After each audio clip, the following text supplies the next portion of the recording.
Histoire mystérieuse. Histoire mystérieuse. Histoire mystérieuse. C'est avec le pasteur Esaïe. Shalom bien-aimés, les histoires mystérieuses sont de vraies histoires qui ont pour objectif de vous avertir sur les dangers du monde spirituel, du monde mystique. Et c'est pourquoi j'ai été particulièrement motivé à créer cette chaîne et de vous aider à trouver une solution définitive si vous êtes une victime. Alors, regardez les vidéos jusqu'à la fin pour recevoir nos conseils, suggestions, orientations et prières de proclamation et de déclaration. Mon WhatsApp reste ouvert. Envoyez vos messages en inbox. Que Dieu vous bénisse. Dans cette histoire que nous allons écouter tout à l'heure, notre frère a été mordu par un chien dans une vision. Alors, sans plus tarder, écoutons son témoignage pour en savoir davantage. L'histoire que je raconte a été vécue par moi-même. J'étais en train de prier la nuit entre 23h et 1h du matin, comme j'en ai l'habitude, parce que j'avais souvent certains problèmes et difficultés. Il y a quelqu'un qui m'a aidé avec des directives, qui m'a donné des psaumes qu'il fallait lire pendant ces heures-là et pendant un certain temps. J'étais en train de lire le psaume 70, je crois, après avoir prié. J'étais en train de méditer sur le psaume 70.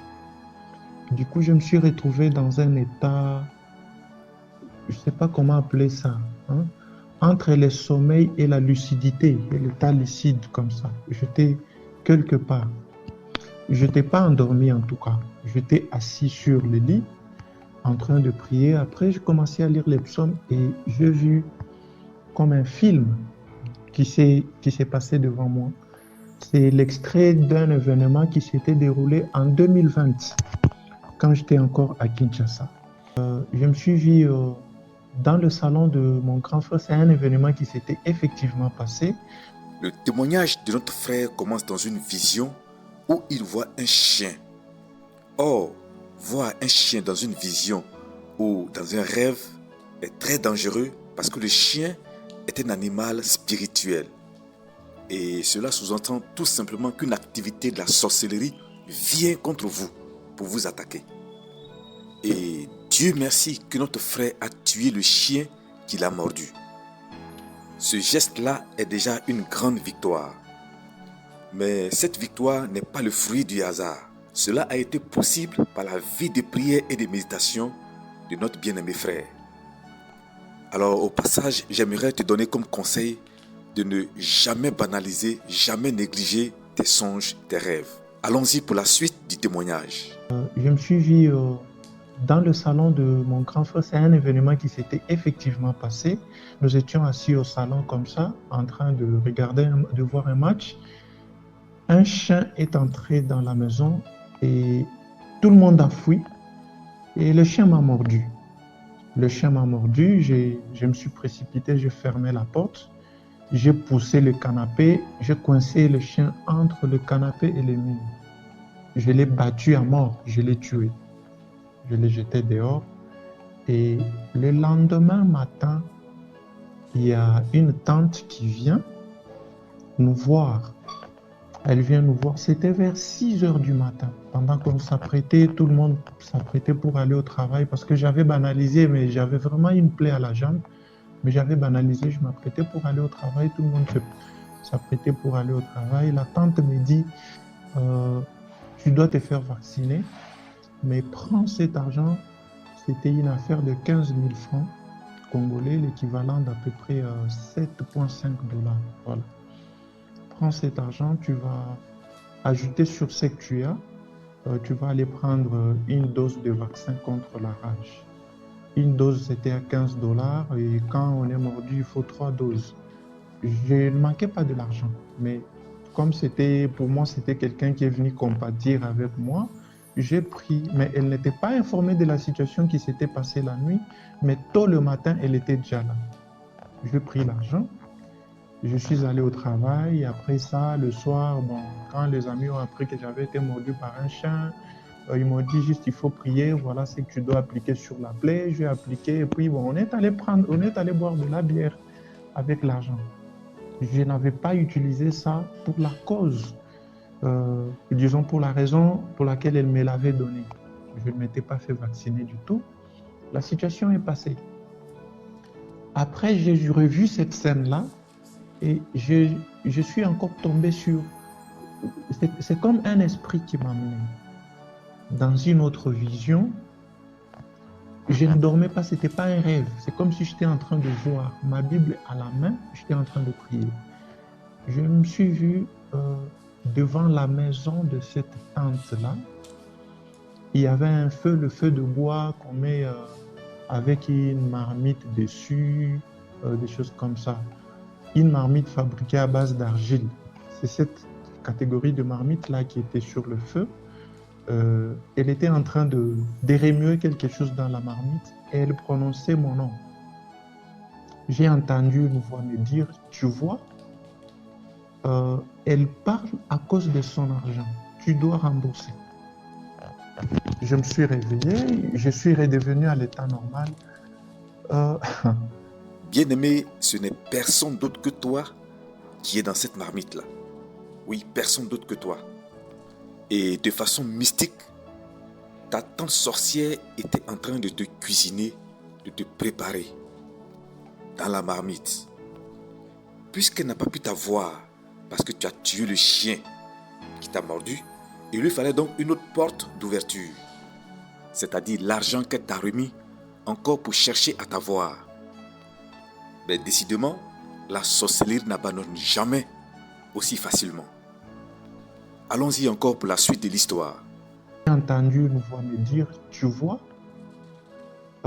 elle parle à cause de son argent. Tu dois rembourser. Je me suis réveillé, je suis redevenu à l'état normal. C'était pas la peur, c'était pas... Mais j'ai ressenti quelque chose. J'ai jeté la Bible sur le lit, je me suis tenu debout.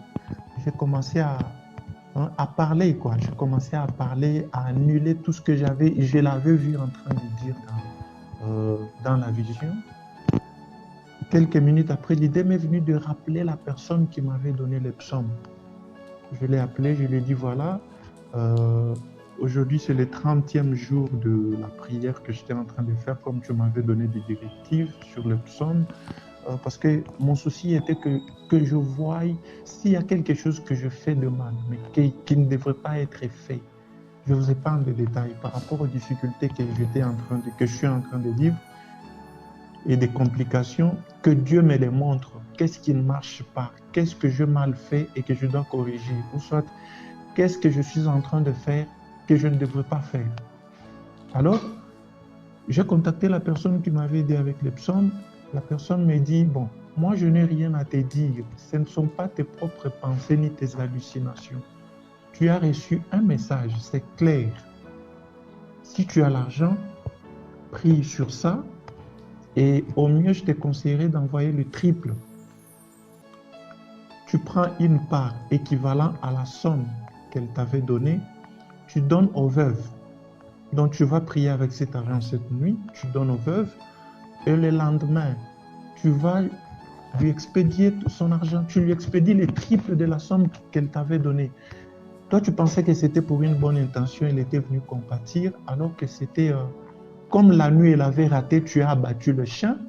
Le matin, elle est venue t'acheter. Et c'est ton nom qu'elle a acheté comme ça, qu'elle est en train de préparer dans la marmite à cause de 15 000 francs congolais, l'équivalent d'à peu près 7,5 $. Ce que tu as vu là est réel, mais c'est déjà très simple. Prie avec une somme d'argent et tu lui envoies. Je lui dis, mais je n'ai pas son numéro. Il dit, trouve son numéro. Trouve. Bien-aimé, oui, toi qui entends le son de ma voix, tu dois savoir qu'il est important de se faire aider, de se faire suivre par un véritable homme de Dieu, un guide spirituel ou un dévancier dans la foi. Quand tu es spirituellement combattu, ne mène pas seul le combat, parce que 2 ou 3 valent mieux que 1. Dans ce témoignage, notre bien-aimé a reçu une bonne orientation pour faire un retour à l'envoyeur qui lui a permis d'avoir la victoire sur son ennemi. Allons-y encore pour la suite de l'histoire. pris avec une somme d'argent et tu lui envoies. Je lui ai dit, mais je n'ai pas son numéro. Il dit, trouve son numéro. Trouve. J'ai appelé les cousins. Je leur ai demandé de me trouver les numéros de cette tante-là et je leur ai dit de s'assurer qu'elle a un mobile money. Un cousin m'a envoyé son numéro Orange Money. Il m'a dit, oui, j'ai causé avec elle, elle va bien, tout le monde se porte bien à la maison. Elle m'a dit qu'elle a un compte Orange Money. J'ai dit, cool. J'ai rechargé mon compte, je lui ai fait l'expédition et la personne qui m'avait envoyé le psaume m'a dit, tu dois parler, tu dois l'appeler, qu'elle sache que tu as restitué. J'ai dit, mais je n'ai même pas envie de lui parler. J'ai dit, non, quand toi tu l'as vue dans la vision, elle était en train de parler. Tu dois l'appeler, qu'elle sache que tu as restitué.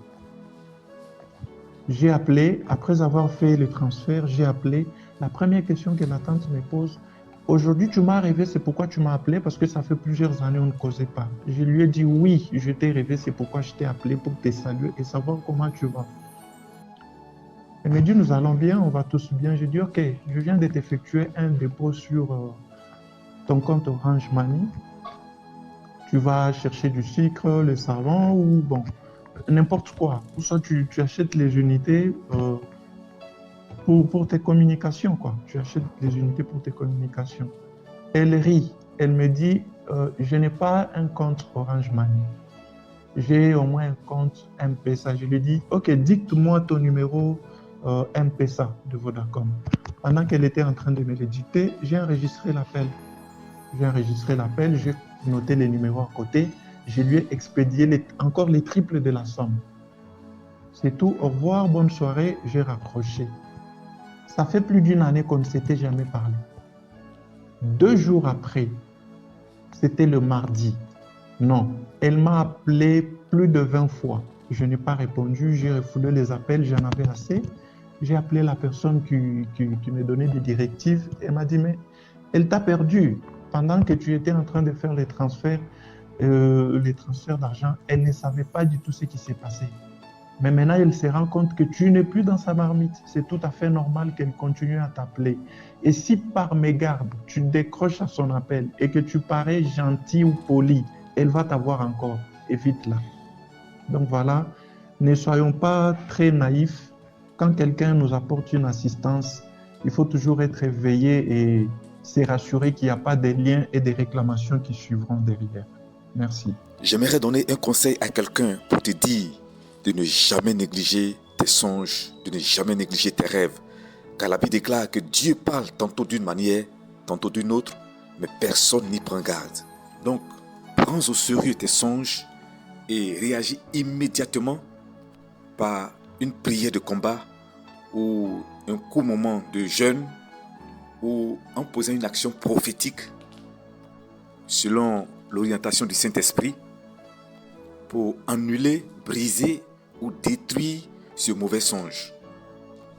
Et aussi, il est bon, il est souhaitable de se faire assister, accompagner par un véritable serviteur de Dieu ou un guide spirituel, un dévancier dans la foi ou même un groupe de prière, comme notre bien-aimé l'a fait dans son témoignage. Je prie maintenant que Dieu te donne la victoire sur tous tes ennemis physiques et spirituels qui te font la guerre au nom de Jésus. Que tous ceux qui te combattent physiquement, à tous les niveaux, spirituellement, tombent à tes pieds au nom puissant de Jésus. Que 1000 tombent à ton côté et 10 000 à ta droite. Que Dieu te donne de ne jamais, jamais, jamais être atteint au nom puissant de Jésus-Christ. Amen. Que Dieu te bénisse. À la prochaine histoire. Shalom.